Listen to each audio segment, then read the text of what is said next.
ಮತ್ತೊಂದು ಕಂಬ ಹಾಕೊಳ್ತಿದ್ದೆ. ಹಾಂ, ಕಂಬ ಹಾಕ್ತಾ ಇದ್ದೀನಿ ಮತ್ತೆ ನಾನು. ಇದು ಕೂಡ ಹಾಗೇನೆ ಟಿಲ್ ಎಂಡ್ವರೆಗೂ ಸೇಮ್ ಪ್ರಾಸೆಸ್. ಸೇಮ್ ನಾವು ಏನು ಫಸ್ಟ್ ಯಾವುದೇ ಸ್ಟಾರ್ಟ್ ಮಾಡಿಕೊಂಡ್ರು ಎಂಡ್ವರೆಗೂ ಕೂಡ ಅದೇ ಇರುತ್ತೆ.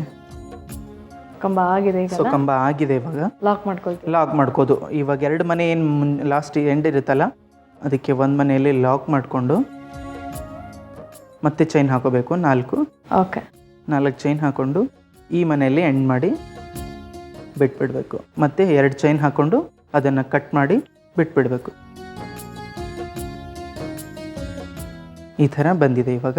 ಇದು ಸಿಂಪಲ್, ನನಗೆ ಏನು ಬೀಡ್ಸ್ ಬೇಡ, ಯಾವುದು ಇಷ್ಟ ಇಲ್ಲ, ನನಗೆ ತುಂಬ ಲೈಟ್ ಬೇಕನ್ನೋರು ಇಷ್ಟೇ ಕೂಡ ಬಿಡ್ಬೋದು. ಇದಕ್ಕೆ ಇನ್ನೂ ಗ್ರ್ಯಾಂಡ್ ಬೇಕಂದರೆ ನಾನು ಅದೇ ಯಾವ ಥರ ಮಾಡೋದಂತ ಇವಾಗ ತೋರಿಸ್ತೀನಿ. ಇವಾಗ ನಾನು ಪಿಂಕ್ ಕಲರ್ ತೊಗೋತಾ ಇದ್ದೀನಿ. ಇದನ್ನು 5 ಎಳೆ ತೊಗೊಂಡಿದ್ದೀನಿ. ಸೇಮ್ ಇದನ್ನು ಕೂಡ ಅದೇ ಥರ ಕಟ್ಕೋಬೇಕು. ಇಲ್ಲಿ ಮನೆ ಏನು ನಾವು ಕಂಬ ಹಾಕಿದ್ವಲ್ಲ, ಫಸ್ಟ್ ಇಲ್ಲಿ ಒಂದು ಲಾಕ್ ಮಾಡೋದು ಚಾನ್ಸಸ್ ಇರುತ್ತೆ, ಇಲ್ಲಿ ಮಾಡ್ಕೋಬೋದು.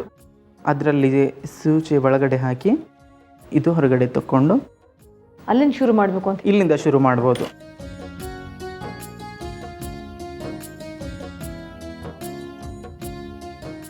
ಇವಾಗ ಈ ಥರ ಆಗಿದೆ.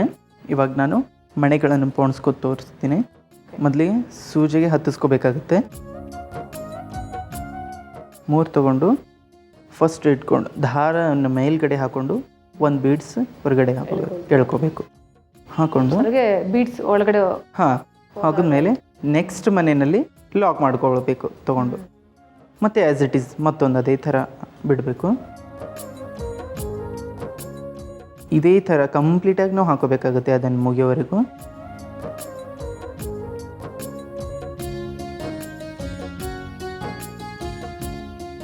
ಮತ್ತೆ ನಾನು ತೊಗೋತಾ ಇದ್ದೀನಿ, ಮಣಿಗಳನ್ನು ತೊಗೋತಾ ಇದ್ದೀನಿ. ಹೌದು,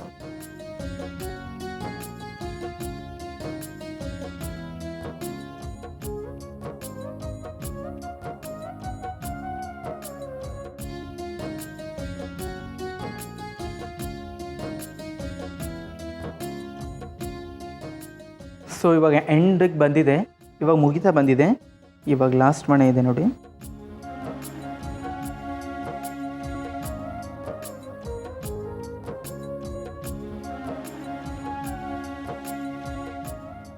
ಅದನ್ನು 1 ಚೈನ್ ಕೂಡ ಹಾಕ್ಕೊಂಡು ಲಾಕ್ ಮಾಡಿ ಕತ್ತರಿಸ್ಬಿಡ್ಬೇಕು.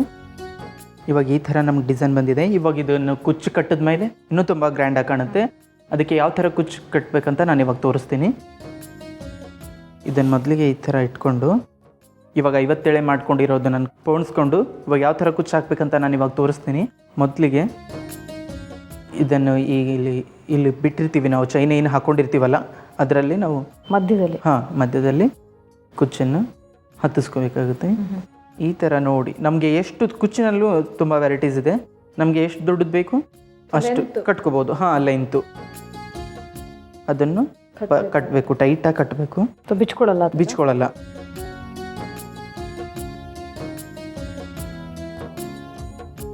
ಓಕೆ, ಇವಾಗ ಕಟ್ಕೊಂಡಿದ್ದೀವಿ.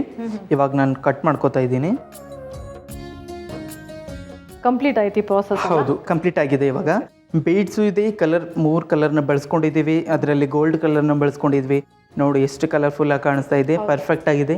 ಇದೇ ಥರ ನಾನು ಸೀರೆ ಕೈಗೆ ಹಾಕಿದ್ದೀನಿ. ಸುಮಾರು 2-3 ಥರ ನನ್ನ ಕಡೆ ಕಲೆಕ್ಷನ್ಸ್ ಇದೆ. ಅದು ಯಾವ ಥರ ಅಂತ ನಾನು ಇವಾಗ ತೋರಿಸ್ತೀನಿ. ಖಂಡಿತ ತೋರಿಸೋಣಲ್ಲ. ಓಕೆ, ಇದು ನಾನು ನಿಮಗೆ ಫಸ್ಟ್ ಮಾಡಿ ತೋರಿಸ್ದಲ್ಲ ಫಾಲ್ ಬಟ್ಟೆ ಮೇಲೆ. ಸೊ ಅದೇ ಥರ ಇದು ಕಂಪ್ಲೀಟಾಗಿ ನಮ್ಮ ಸೀರೆಗೆ ಹಾಕಿದಾಗ ಈ ಥರ ಕಂಪ್ಲೀಟ್ ಆದಮೇಲೆ ಇಷ್ಟು ಗ್ರ್ಯಾಂಡಾಗಿ ಕಾಣಿಸುತ್ತೆ. ಇದಕ್ಕೆ ನೋಡಿ ಪರ್ಫೆಕ್ಟ್ ಆಗಿ ಪಿಂಕ್ ಮತ್ತೆ ಗ್ರೀನ್ ಕಲರ್ನ ಮ್ಯಾಚ್ ಮಾಡ್ಕೊಂಡು ಮಾಡಿದ್ದೀನಿ. ಸ್ಟೋನ್ಸ್ ಕೂಡ ಯೂಸ್ ಮಾಡಿದ್ದೀವಿ. ಇಲ್ಲಿ ಬೇಕಾದರೆ ಇಟ್ಕೋಬೋದು, ಇಲ್ಲ ಅಂದರೆ ಬೇಡ ಅಂದರೆ ಬಿಡ್ಬೋದು, ಪರವಾಗಿಲ್ಲ. ಈ ಥರ ಚೆನ್ನಾಗಿ ಕಾಣಿಸುತ್ತೆ. ಇವಾಗ ನೆಕ್ಸ್ಟ್ ಇದು ನೋಡಿ, ಇದು ಪಿಂಕ್ ಕಲರ್ ಮತ್ತು ಗೋಲ್ಡನ್ ಕಲರ್ ಇರೋದ್ರಿಂದ ನಾನು ಇದಕ್ಕೆ ಸ್ವಲ್ಪ ಗ್ರ್ಯಾಂಡ್ ಮಾಡ್ಕೊಂಡಿದ್ದೀನಿ. ದೊಡ್ಡದಾಗಿರೋದು ಬೀಡ್ಸ್ಗಳನ್ನು ಹಾಕೊಂಡಿದ್ದೀನಿ ಮತ್ತು ಸ್ಟೋನ್ಗಳನ್ನು ಯೂಸ್ ಮಾಡ್ಕೊಂಡಿದ್ದೀನಿ. ಸೊ ಈ ಥರ ಹಾಕಿದಾಗ ಈ ಲುಕ್ ಬರುತ್ತೆ. ಈ ಸೀರೆ ಮದುವೆ ಮಗಳಿಗೆ ಅದೆಲ್ಲ ಹಾಕ್ತಾರಲ್ಲ, ಬ್ರೈಡಲ್ ಸೀರೆಗೆ ಈ ಥರ ಲುಕ್ ಕೊಟ್ಟಿದ್ದೀನಿ. ಸೊ ಇವಾಗ ಇದು ನೋಡಿ, ಇದಕ್ಕೆ ಇಲ್ಲಿ ಬೀಡ್ಸ್ಗಳನ್ನು ಹಾಕಿ ಅದನ್ನು ಸ್ಟಿಚ್ ಮಾಡಿರೋದು. ಆಮೇಲೆ ಕಂಪ್ಲೀಟಾಗಿ ಇದ್ರೊಳಗೆ ಕ್ರಿಸ್ಟಲ್ಗಳಿದ್ದಾವೆ. ಇದ್ರೊಳಗೆ ಕುಚ್ಚು ಹಾಕಿ ಅದ್ರ ಮೇಲ್ಗಡೆ ಬೀಡ್ಸ್ನ ಸ್ಟಿಚ್ ಮಾಡಿರೋದು. ಇದು ಕೈಯಿಂದ ಸ್ಟಿಚ್ ಮಾಡಿರೋದು. ಇದ್ರೊಳಗಡೆ ಇನ್ನೊಂದು ಸ್ಪೆಷಾಲಿಟಿ ಏನಂದರೆ, ಸೀರೆಗೆ ಮ್ಯಾಚ್ ಆಗೋ ಹಾಗೆ ನಾನು ಕ್ರಿಸ್ಟಲ್ನ ಬಳಸಿದ್ದೀನಿ ಇದ್ರೊಳಗಡೆ. ಆಮೇಲೆ ಇದರಲ್ಲಿ ಚೈನ್ ಕೂಡ ಬಳಸಿದ್ದೀನಿ. ಇದೇ ಥರ ಡಿಫ್ರೆಂಟ್ ಆಗಿ ನಮ್ಮ ಸೀರೆಗಳಿಗೆ ನಾವು ಹಾಕೋಬಹುದು.